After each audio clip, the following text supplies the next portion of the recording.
What is going on, everybody? Welcome back to Bet Daily, March 16th, 2023, also known as March Madness Day, man. Here we go, ready for the big dance. I'm looking forward to it. We got 16 games today, 16 games tomorrow. Have you ever been to Vegas for this specific weekend? You know, I haven't. I've always wanted to go. I've never been for this weekend, no. Let me tell you, Super Bowl is great. It's a lot of fun being in Vegas. There's other weekends that are good.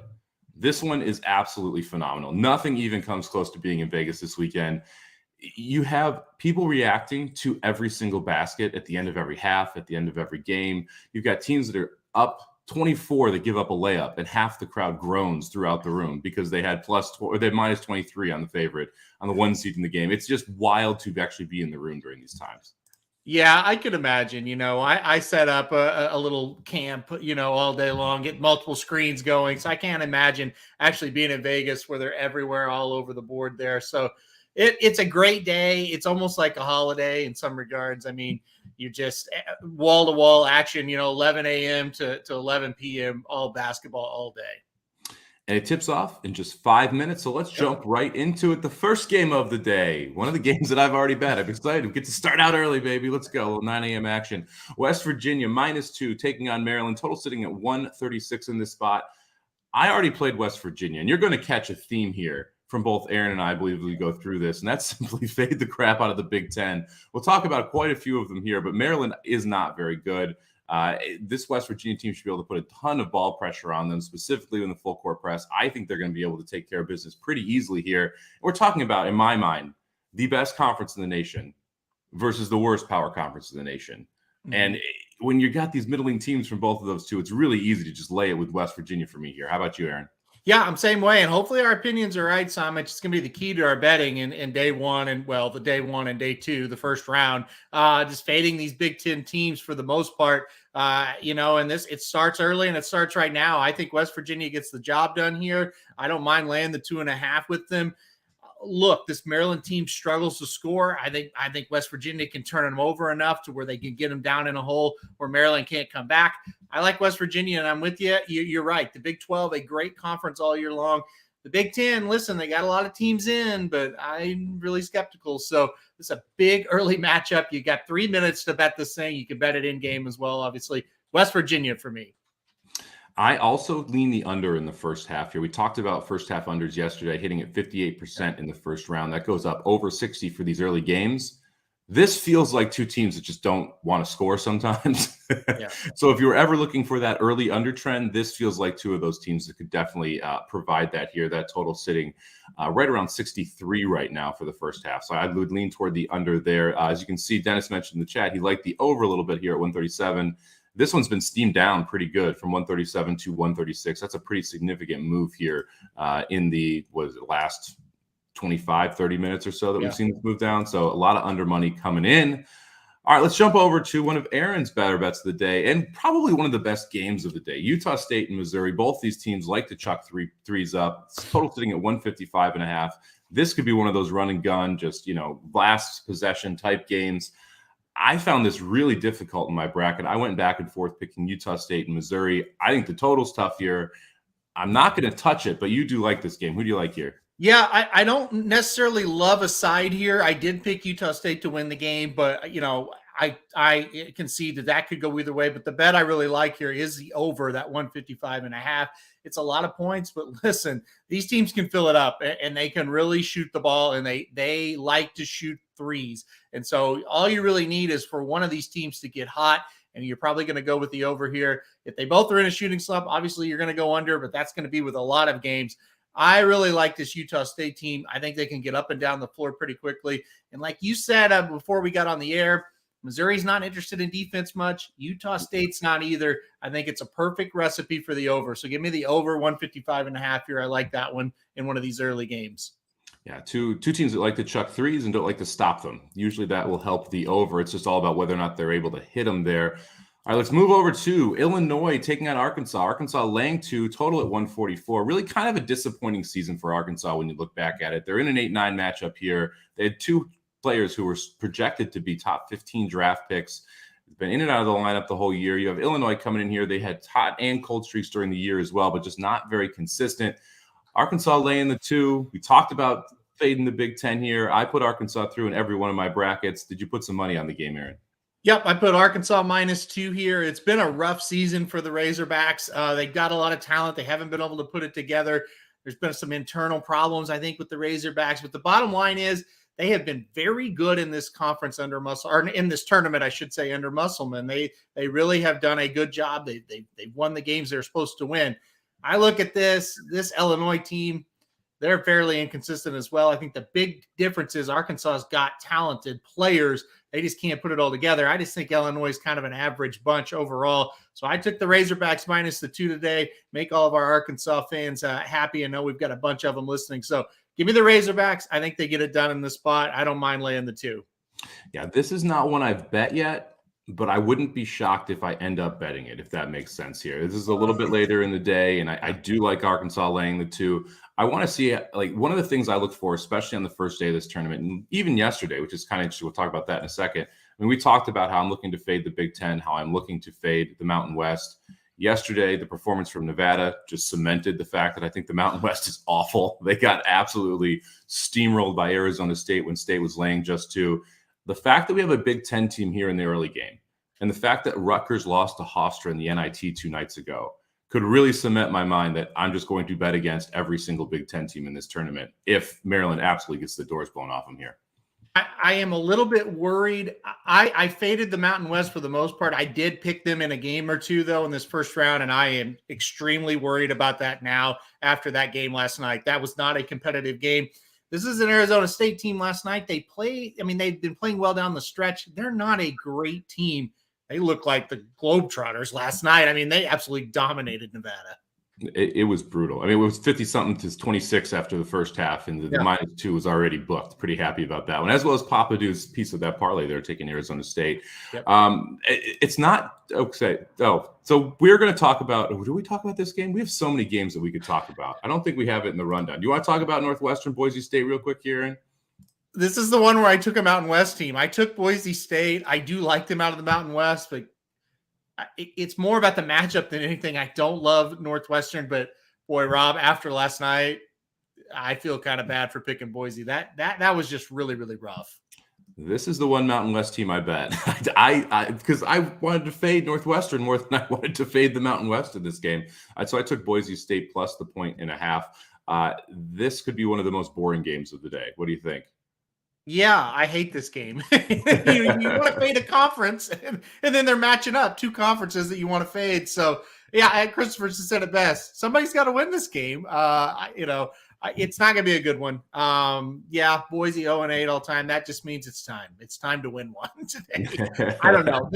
Listen, I can't talk you off Northwestern if you're on them. That makes sense. But, it's going to be not a great game is my thought on that one. Let's head over to the only Big Ten team I won't be fading here right out of the gate. Penn State versus A&M. A&M laying 3, total sitting at 135. We'll kick it off with you here, Aaron. I think we have the same opinion, although it's just not as strong on my part. Listen, I like A&M. I like A&M in this spot. I'm going to take them here. I get it. I think Penn State's been playing better than anybody else in the Big Ten coming into this tournament.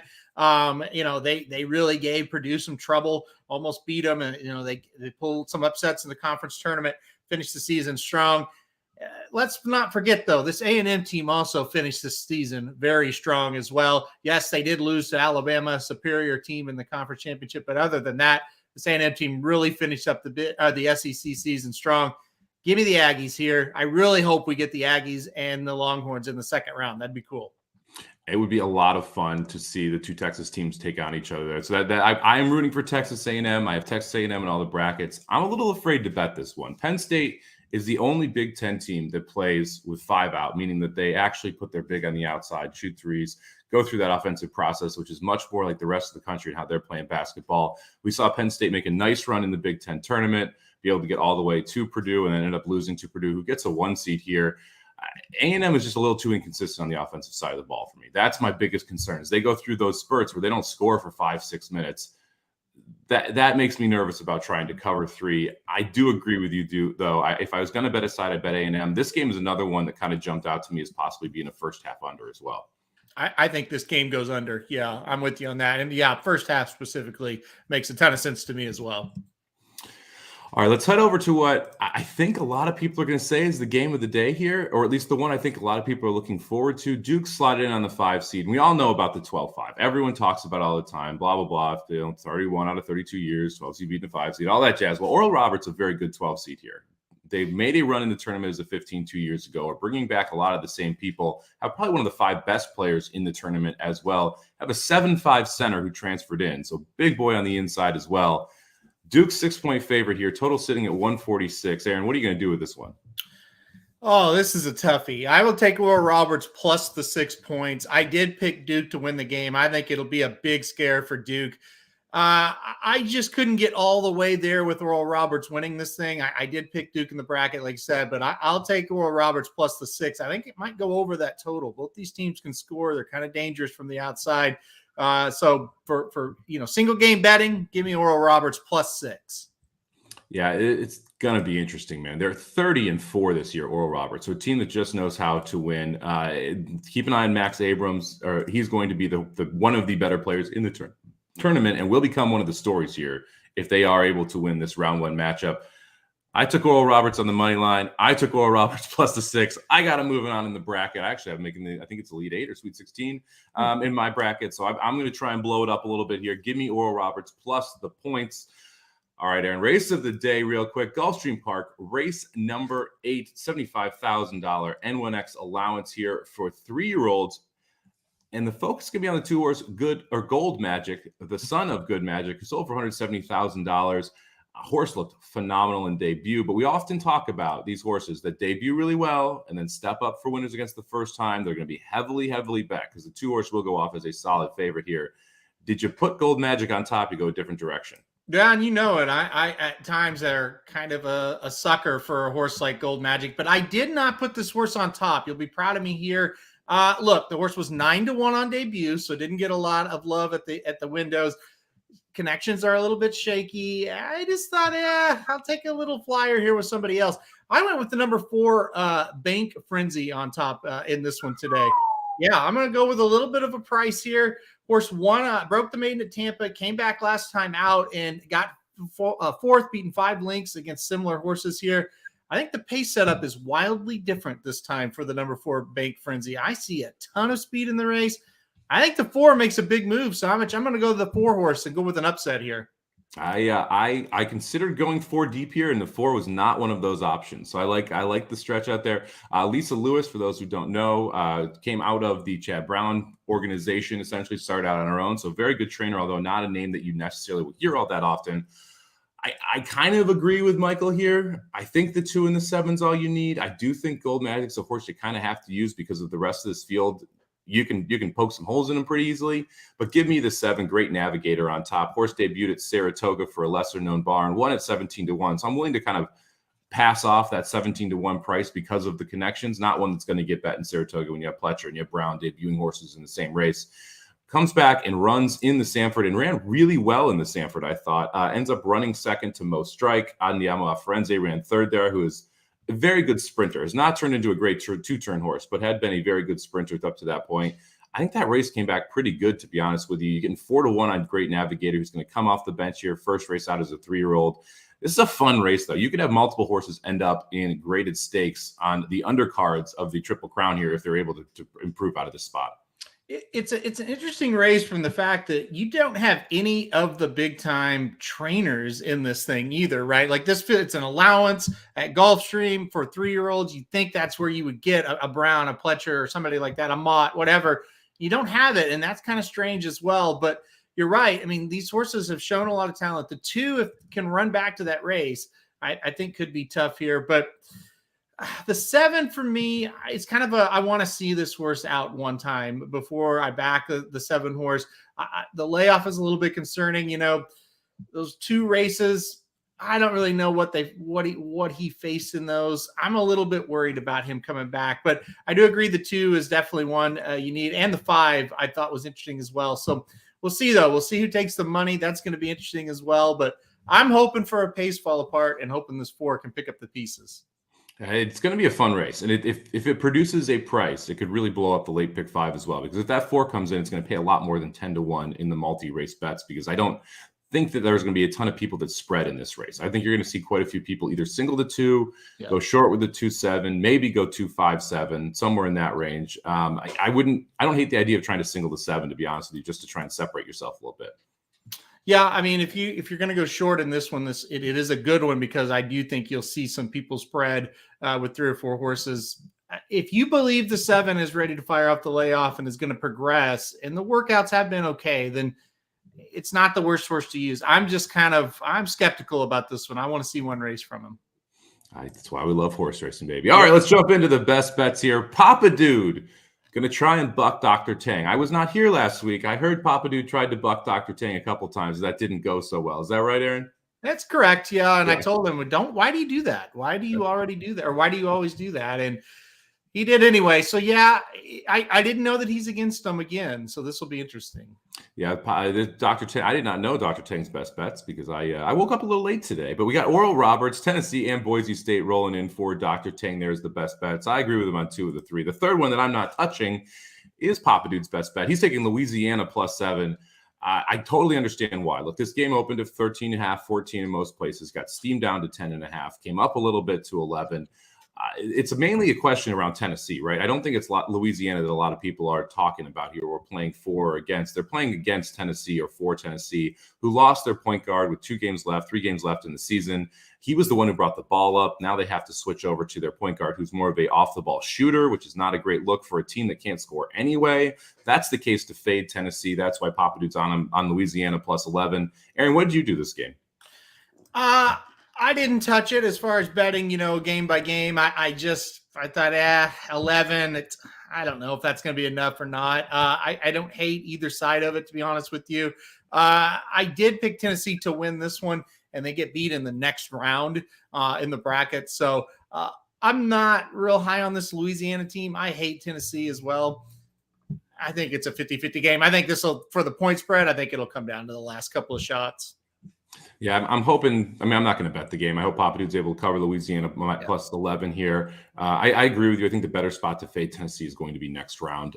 They're just kind of too physically dominant for Louisiana in my mind. And so even if they aren't able to score as much as they need to cover this, I do think they'll score enough to be able to win the game. And it's just not a game that I feel like losing money on, because I'd be pretty pissed at myself if I did. All right, let's jump over to my best bet of the day. One more college basketball game. Give me Furman +6 taking on Virginia.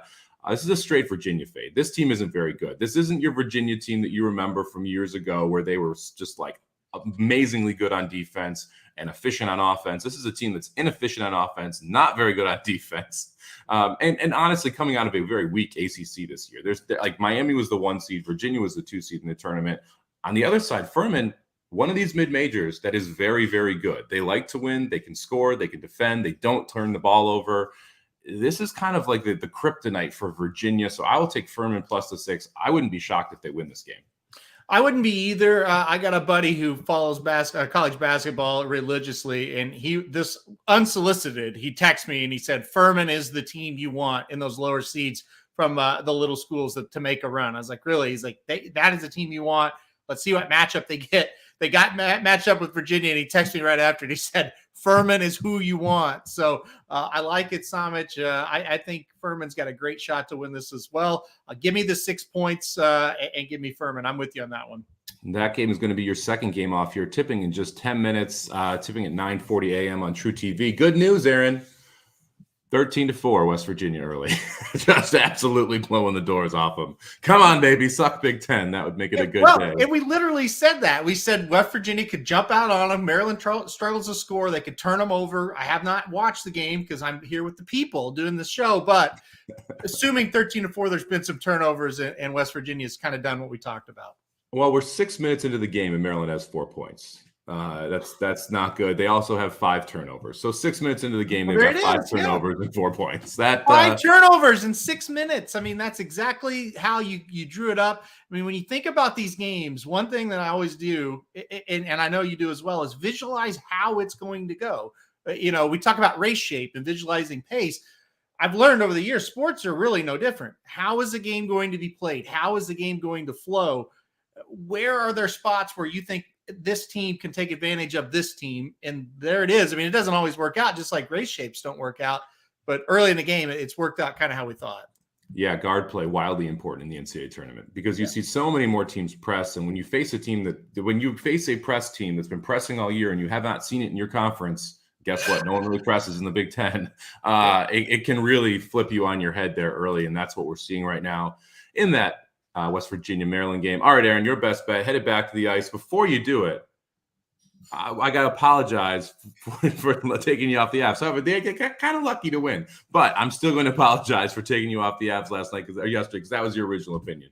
Well, look, there's no reason for you to apologize. It's my fault. I could have just said, hey, thanks for your opinion, but I'll stick with the Avs, and I didn't. So it's on me. That's on me 100%. I don't blame you guys. You Papa Dude was just like you. So no, take the over.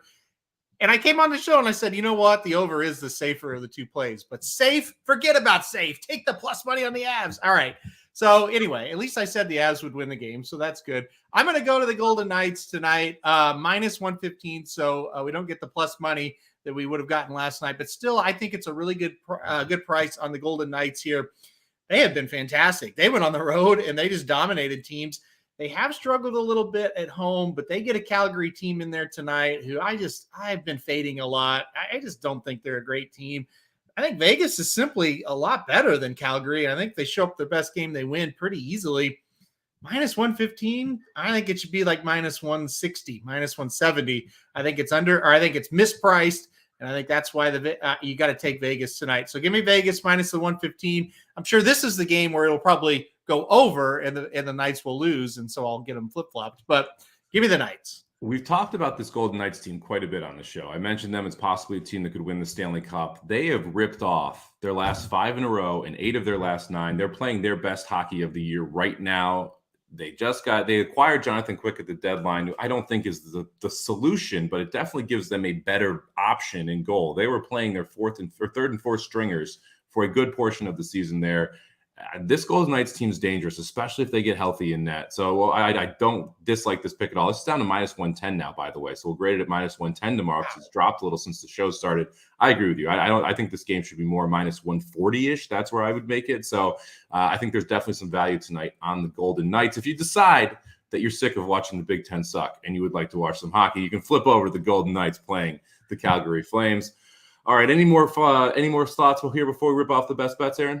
No, not really. Not really. I think one thing about that hockey game, it's on late. So, if you're really tired of basketball by then that you can flip it over. No, nothing stands out. Listen, I guess I should mention Lakers Ops coming up in 28 minutes. We're getting that out of the way so we can watch basketball. So that's coming up. Be sure to check that out. And, the biggest thing about these, and you said it on a show on VSiN last week, stick to betting what you know and what you do. With so much out there and so many opportunities and games everywhere, don't go crazy. Stay in your lane. Stay with what you do well.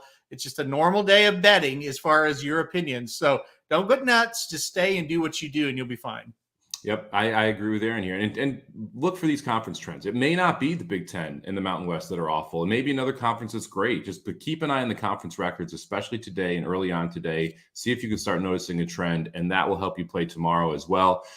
All right. So we've got blinkers off here shortly. Magic Mike show going to be on at 5 o'clock Eastern, 2 o'clock Pacific, covering the late pick 5 over at Gulfstream Park. I'll be over on VSiN on the Lombardi line at 11:15, and you can join me Sharp Mike tomorrow as well. We'll be back tomorrow too. Same time, same place, 9 a.m. Pacific here, noon Eastern, going through all of the games tomorrow. So make sure you join us there for the best bets. All right, let's jump into today's. We got the Golden Knights minus 115 for Aaron. Papa Dude taking Louisiana plus 11. I'm going to take Furman plus 6, 2-1 for the week, plus 260. That looks awfully good. Nice when you get 2 big plus monies home. For the year, up $117, $100 base bet. Thank you very much for joining us, everybody. Good luck today with all of your college basketball bets. We will see you tomorrow.